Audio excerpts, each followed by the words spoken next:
in Morgantown for just the second time in program history. It wasn't easy, but Mark Adams finds himself in the win column once again. We'll discuss how the Red Raiders won that game and what it means going forward coming up on today's Locked On Texas Tech.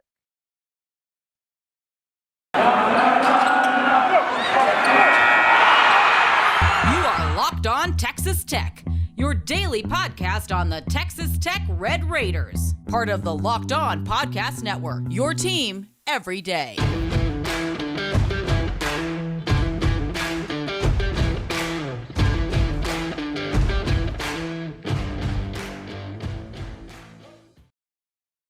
Welcome to Locked On Texas Tech, a member of the Locked On Podcast Network.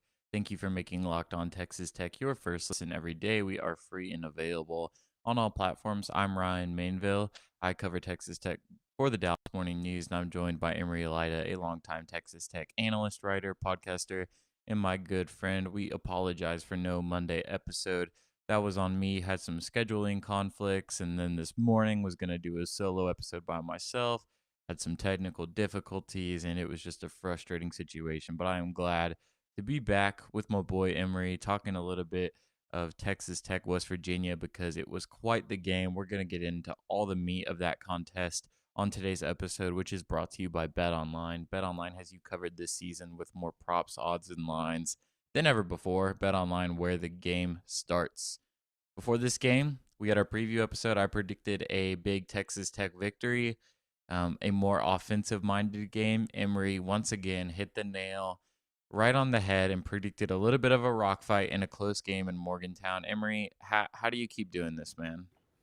I don't know, man. I mean, I can predict rock fights. That's the one thing that I've been good at this year. But, I mean, for this one, it was just seeing that Taz Sherman was likely going to be out, and the fact that Texas Tech West Virginia games tend to go one of two ways. You either have 60 foul calls in a game and 45 free throws apiece, or you have just basically blood on the court, which is basically what ended up happening. I mean, it was a slugfest. And I mean, you look at these two teams, certainly a lot prettier games of basketball were played on Saturday, but I'm thankful that Tech was able to come out ahead. And certainly, I mean, a win in Morgantown is difficult. We mentioned that in the preview. Tech had only done it one time in program history coming into that game.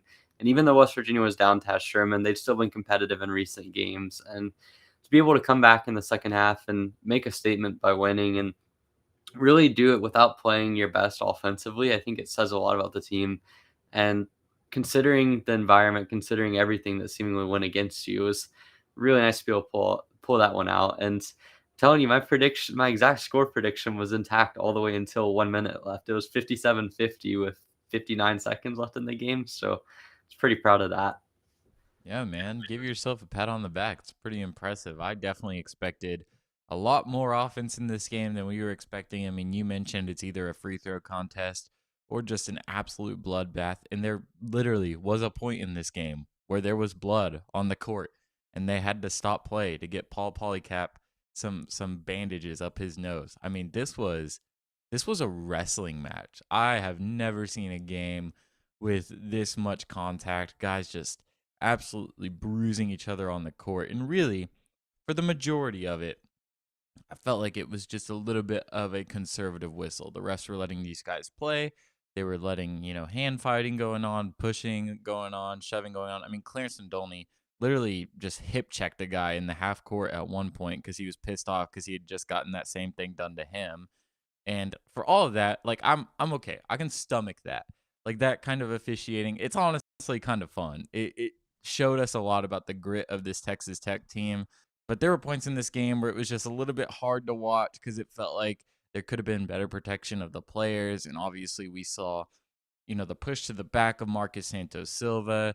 TJ, got hit hard on the way to the rim. I don't think that was necessarily anything dirty, but it was really hard to see him land on that leg. And then the hard contact to Adonis' arms where he landed directly on his hip. It was a little bit ugly, man, but Texas Tech, they've made this reputation and this character of winning these kinds of games, and they find themselves in the win column once again after just an absolute bloodbath. Yeah, for sure. At times it felt like things were maybe getting out of hand a little bit from an officiating standpoint. I mean, the shove in the back on Marcus Santos Silva really bothered me because that's something where, like, in a normal game, under normal circumstances, that almost certainly would have been looked at for a flagrant. And I think, especially considering what had just happened to TJ a few minutes earlier, it was really kind of a bad look. And I want to dispel the notion that West Virginia was playing dirty or something like that. I don't think that that's the case. I think that you have a lot of in the moment type of plays, and I don't think that there was anything wrong. Now, should they've been punished for like the push in the back, or certainly the Adonis Arms dunk, which was not a flagrant per se, but certainly a foul by Osaboy that they missed, sure. And I think that that's on the officiating to make sure that the game's more intact. But I think at the end of the day, this was just a really hard fought battle. And certainly you got away with some fouls that you probably wouldn't be able to get away with in a more tightly officiated game. And then certainly offensively, you had to go through a lot more contact than I think you were maybe expecting. And this just shows the grit of the team. When you have a first half that was as rough as what Tech had offensively, where you're shooting under 35% for most of it, and you didn't really have many perimeter shots going in, to be able to weather the storm and come back, and really doing so with the status of two of your best scorers up in the air, that speaks a lot to just how resilient this team is. And I think that TJ Shannon coming back after what looked to be a really bad knee injury just sort of showed, like, for me, that was a synopsis of this entire game because it was great to see him back healthy. Even if he hadn't come back in, it still would have been a win just to see him back walking and comfortable. But for him to come in and have 9.7 of which came in the second half was really impressive. And I think we'll get more into the player details later, but just in general, the ability to go through so much adversity and win a tough game on the road, that speaks a lot to how tough this Tech team is, and certainly can show that they can win in a variety of different environments. Because just looking back against Texas earlier in the week, you won a game in which you had a really good offensive first half, kind of more of a lenient whistle, and sort of more calls were being made. And now you turn around and win on the road against West Virginia with the whole crowd against you and with a whistle that was non-existent for a good portion of the game.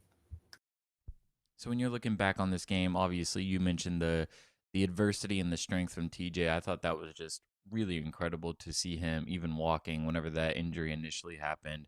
I just immediately assumed the worst. It looked really, really ugly, but was glad to see him come back. In terms of a team standpoint, whenever you're looking at this box score, what is the one number to you that really stands out as kind of the pivotal piece for a Texas Tech victory? I'll go ahead and give mine, and mine is without a doubt West Virginia shooting 24.2% from the field. And it's remarkable that they shot that low considering how insane their offensive variance was in the first half. But for Texas Tech to just really tighten up on the defensive end in that second half and really limit guys like Jalen Bridges from getting open again. They really tuned out Sean McNeil. Malik Curry, who was a huge factor in that first game, was really a pure negative for them. So West Virginia field goal percentage is far and away the stat that I point to when I say Texas Tech won this game because of this.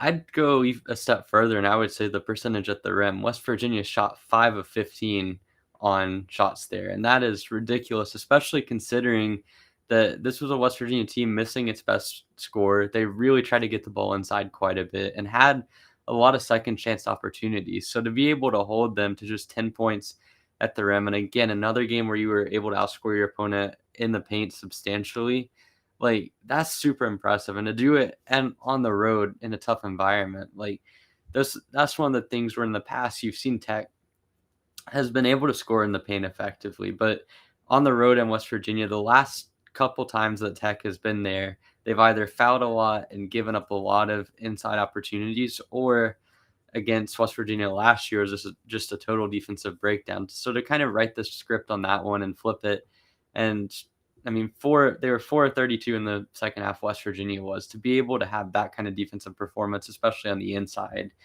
pretty incredible. And I think it just continues to show just how good this defense can be. Yeah, I mean they just really dig deep into the well of just who they are as a team and what has made them so good all season. And for Texas Tech to be leaving with a victory after we saw, I mean, all the injuries, the offensive struggles in the first half, West Virginia getting open looks in the first half. I mean, it's just really impressive for Texas Tech to get this victory. no need to overlook this one just because it wasn't against a ranked opponent or a top 10 opponent. This is a very quality win for Texas Tech. You mentioned the shots at the rim. I think that has a lot to do with an individual player, but we're going to get into our individual players of the game coming up in our next segment. BetOnline has you covered this season with more props, odds, and lines than ever before as football continues its march through the playoffs, right to the big game in a couple weeks. BetOnline.net remains the best spot for all your sports scores, podcasts, and news this season. And it's not just football. BetOnline has up-to-the-minute info on pro and college hoops, NHL, boxing, UFC, along with live real-time updates of current games. Don't wait to take advantage of all the new amazing offers available for the 2022 season. BetOnline, where the game starts. It's Super Week, brought to you by GetUpside, and there's no better place to get coverage of the big game than the Locked On NFL podcast. Locked On Bengals and Locked On Rams are in LA all week covering the big game. Be sure that you don't miss that out and go check out all of their live coverage. It's going to be great. All right, individual players.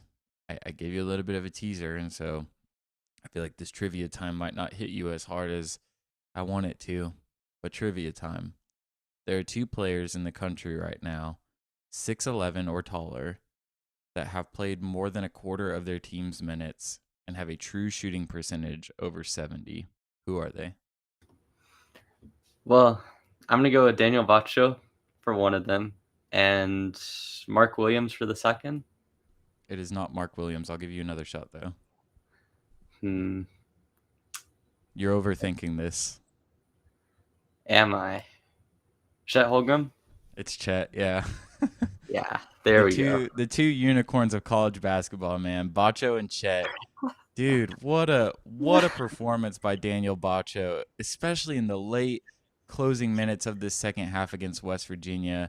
He had 4 blocks, 3 boards, and 6 points. The 4 blocks don't even convey what an absolute asset he was on the defensive end. He affected every single shot that West Virginia took when he was in the game.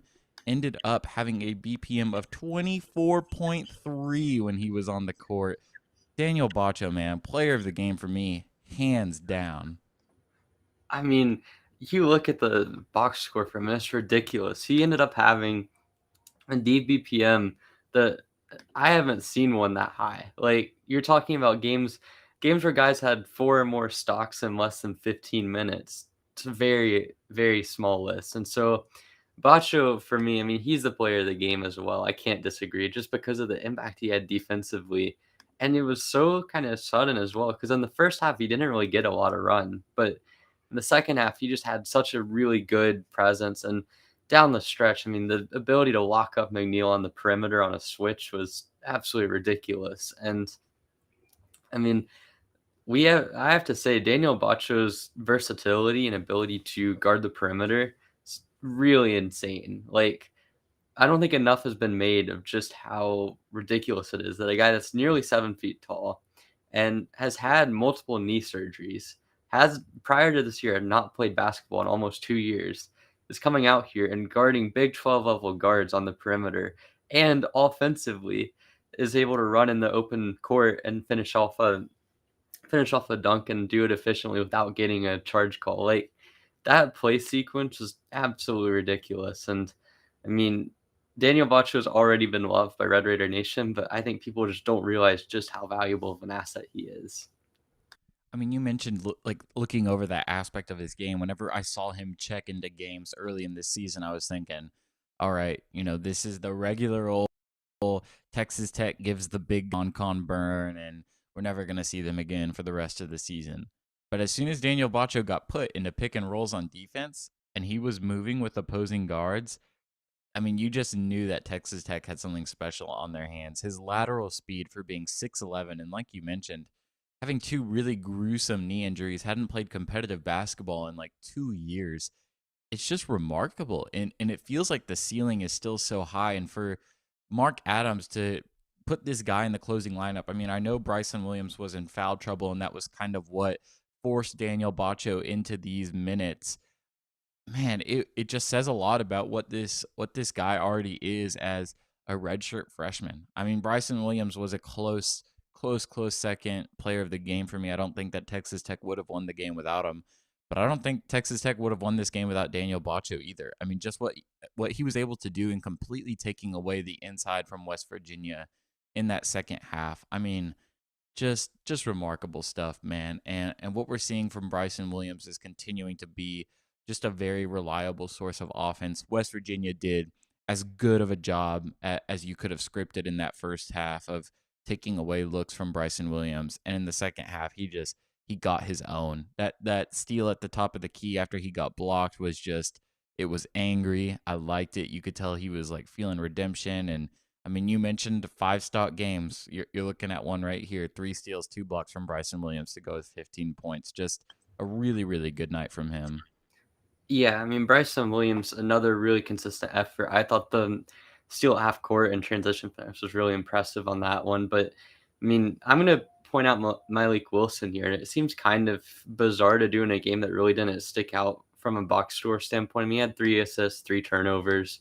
Obviously, he ended up having a little bit of defensive effort with a steal and a block. But I think one of the things that really sort of flipped the tide for Tech is just what Milik was able to do as a point of attack defender, and really just keeping the guards that were going at him from being able to get into the lane. And for me, that was something that was really impressive. And then offensively as well, like, he made some bad decisions in this one, but I think that his ability to kind of control the tempo and had some really high level passes, especially in the first half when things just weren't going well for Tech. So for me, Milik Wilson was actually one of my top 3 players of the game, as crazy as that sounds, just because defensively, I think he was pivotal in really kind of keeping Malik Curry from having a nice game. And then offensively, I mean, we see the playmaking development, even if the numbers don't really bear it out as much. I feel like I'm more comfortable with him being a primary ball handler than anyone outside of maybe Kevin McCullough on this roster at this point. I think maybe TJ eventually can get back to that point, but we're not quite there yet, just with him not being in the flow and whatnot.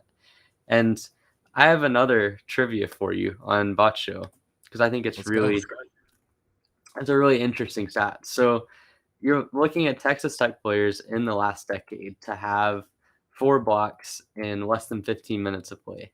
3 guys. Batcho's obviously one. Who are the other 2? Oh man, I'll go Tariq Owens for one, and I feel like it's gonna be like a weird one. I'll go Zach Smith for the other one.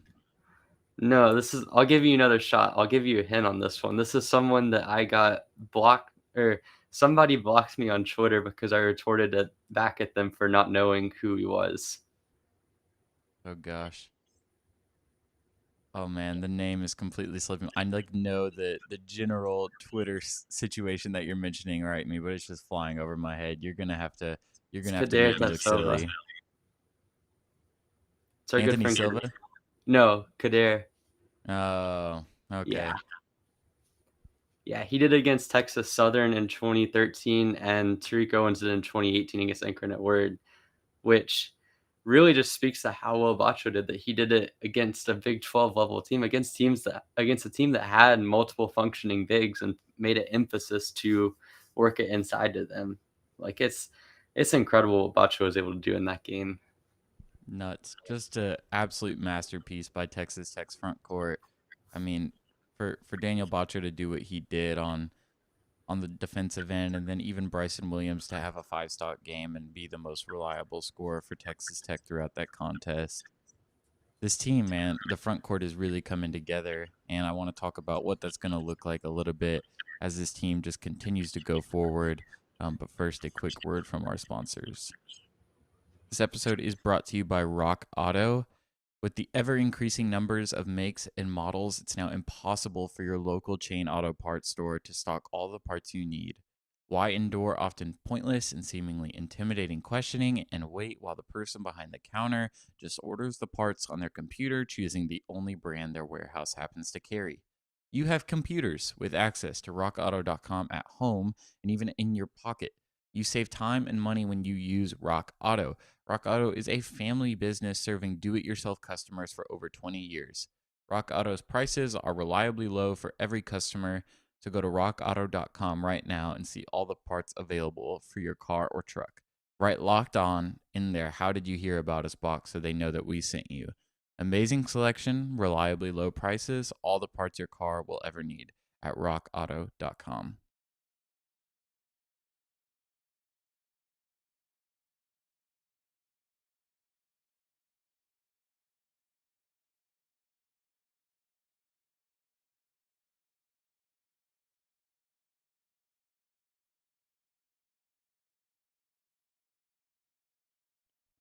Texas Tech just got a gritty win against West Virginia. Just the game started, looked ugly. Um, Bryson Williams was just shut down. Texas Tech couldn't find their offense. Terrence Shannon Jr. got hurt. It was brutal, but they pulled it out. They managed to get the victory. They went plus 13 in the second half, showed a lot of their grit and a lot of their character. And I feel like this is a win that's really exciting people about this team. And I think that's really good because I think with a team like this, it can be really easy to look at games like Texas, Baylor, Kansas, Tennessee, and make those kind of your, put them on the mantle wins. And those are huge wins. Those are wins that are boding really well for your tournament. Of course, those wins should be celebrated. Of course, that Texas Tech should just rely on those and boast in those. But for you to win games like this in Morgantown, I feel like it says maybe not a ton about your talent necessarily or in a vacuum, but I do think that it says a lot about your identity and your depth and your grit. And those are things that will win you games in March. It's not just coach speak. I think that that's fair analysis. And I think that that's what we've seen from teams in the past and even past Texas Tech teams. And I know that that kind of similar style of digging into a well of identity has had some fans reflecting on the past glory years and thinking about all the Texas Tech teams that have made deep March runs. And, we're getting ahead of ourselves and looking into March. It's just right around the corner. And fans are excited, man. They feel like there's another deep March run on the horizon. And it's very, very possible. But we've got to add to the discourse that a good friend of mine, good buddy, Tyler Thurmond, started the discussion on Twitter today, just asking the people, who would win in an 18-19 5v5 game. Would it be the 2018-19 Texas Tech team or this season's Texas Tech team? Emory and I have firmly planted our flags on just all the stock available for the 2018-19 team. I feel like we love that team, man. They were so good. And it's just a little hard to watch people get a little excited and forget about the greatness of that team. And obviously, we're not here to just rag on this season's team. This season's team has a lot of promise. There is a lot of potential for a deep March run. I think that this might be the best chance that Texas Tech has for a deep run than they've had since that 18-19 team. But we can't lose sight of the greatness of the 2018-19 team. So, Emory, just give me a couple of reasons why that team was so special to you. Well, if you went into a lab and tried to create the ideal college basketball team, 2018-2019 Texas Tech will be damn near what you end up getting. I mean, you want to talk about every single attribute that seemingly is important to winning games. You want to have shot blocking. Oh yeah, just bring in one of the best shot blockers in the country in Tariq Owens. You want to have good perimeter defenders. Yeah, you've got guys like Kyler Edwards, Jarrett Culver, Matt Mooney, Brandon Francis, Deshaun Corprew. All of those guys were significant positives in that sense. You want to talk about grit and determination, like intangible stuff. You have Noren Sodiase, one of the best leaders in the Big 12 over the last few years. You want to talk about an All-American type of talent. You have Jarrett Culver, who probably could have been player of the year if he didn't go through such an insane shooting slump in Big 12 play, but still managed to win Big 12 player of the year. And then you want to talk about shooting. You've got possibly the best shooter in Big 12 history, one of the most underrated players in Big 12 history, in my opinion, Davide Moretti, who had a second half of the season that was as efficient as anyone not named Zion Williamson in college basketball. You put all of those things together, you add in a Mark Adams defense that was ridiculously good. And you want to look at the metrics from this year's defense, and they're great. Don't get me wrong. This is one of the three best defenses in the country, and they do a lot of things well. But that 2019 defense was top 15 in forcing turnovers and effective field goal percentage defense and 3-point percentage defense in 2-point percentage defensively and in block percentage. Literally the only thing they did not do at an elite level defensively was rebound. And offensively, they had the spacing and the shooting to be elite, in addition to one of the best individual players in the country. Like, I mean, what more do you need from a team? Thing. I literally think the answer is nothing. I mean, this is as close to a perfect basketball team that I think that I've seen in really quite a long time. I mean, as you mentioned, all the individual components were there. An elite scorer in Jarrett Culver, a reliable off-ball shooter who was really one of the best free throw shooters in the Big 12 in recent years in Davide Moretti, a true point with good defensive instincts like Matt Mooney, one of the most elite and athletic shot blockers that I can really ever remember seeing in Tariq Owens, two really, really good spark plugs off the bench in Brandon Francis and Kyler Edwards, the leadership of Lawrence Odiase, the just pure, raw, gritty minutes from Deshaun Corprew. I mean, this team was just, it was good, man. It was really, really good. And Tyler, I love you, buddy. I promise I'm not trying to just harp on you and beat you up. It's not a bad question. You're starting the conversation. I love that about Texas Tech fans, that there's always discourse to be had. But man, that team was dang near perfect. They were so, so good. Just so much to like individually, and it all came together. Just in a matter that was perfect. And so, man, I take the 18-19 team in a heartbeat, but that is no indication of me being low on this 2021-22 team. I feel like they're still really solid. And just to kind of continue the discourse that's been happening around Red Raider Nation, on Red Raider Sports the other day, there was a conversation about if you could take one player from that team and put them on this season's team, who would it be? Emery, let's hear it. I'm going to go with the most popular answer in that thread and say Keenan Evans, but I want to say that the fact that Jarrett Culver is not mentioned more in these types of answers is very interesting to me, because like when you look at it objectively, Culver was someone that was arguably a contender for National Player of the Year for a lot of the season, Big 12 Player of the Year. The resume speaks for itself. He's a really good individual defender, good playmaker. I think people kind of lose sight of that as just how efficient he was when he was asked to be a primary ball handler.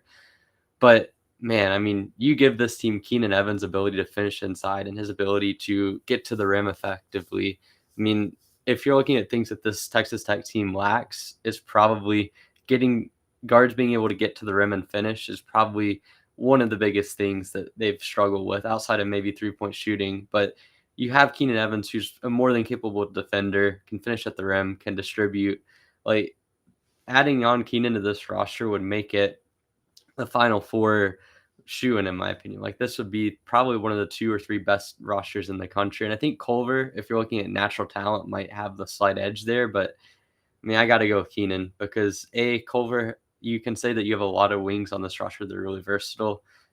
And B, I mean, Keenan's leadership ability and his ability to finish in the clutch was always something that was incredible to see.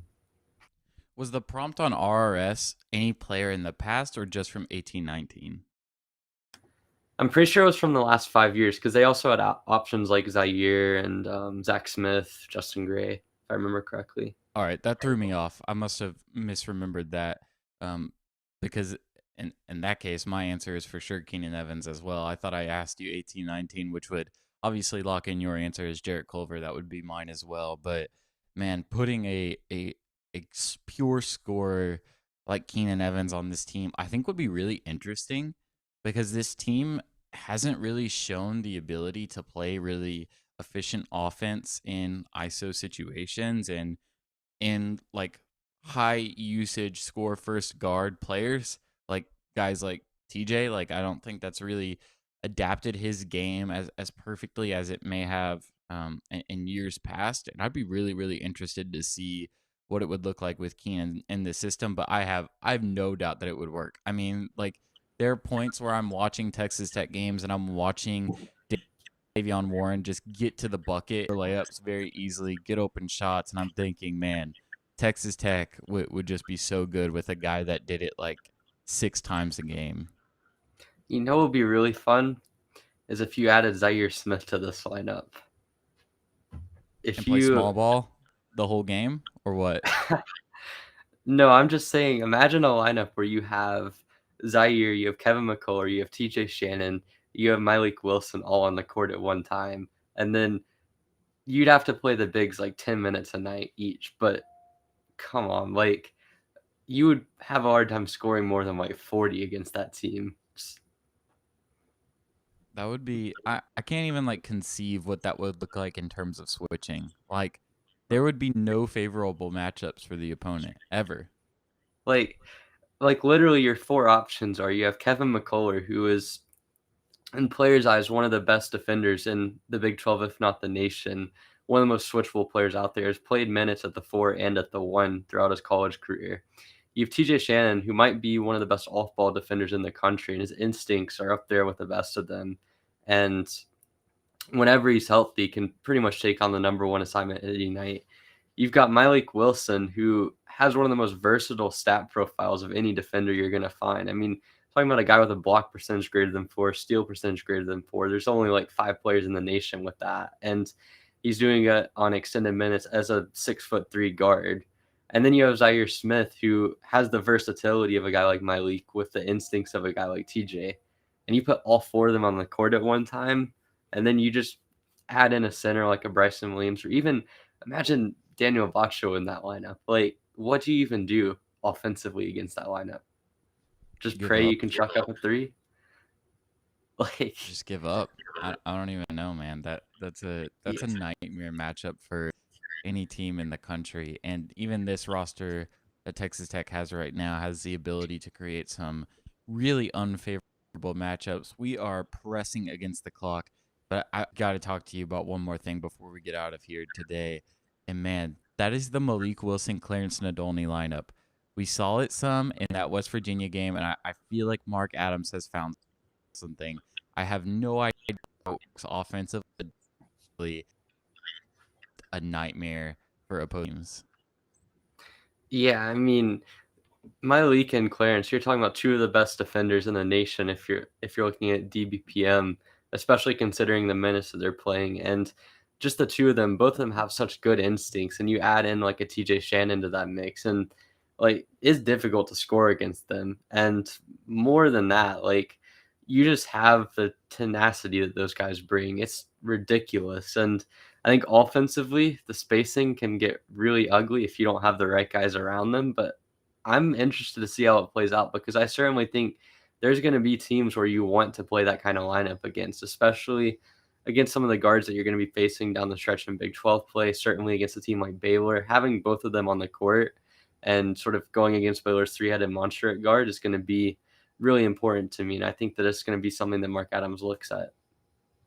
I hopped over to Evan Maya while you were talking. Look at the numbers on this two-man lineup, and it's actually one of Texas Tech's best. I think it's about top 10. I don't have numbers in front of me, but they've got an adjusted efficiency of 34.5 whenever the two of them are on the court together.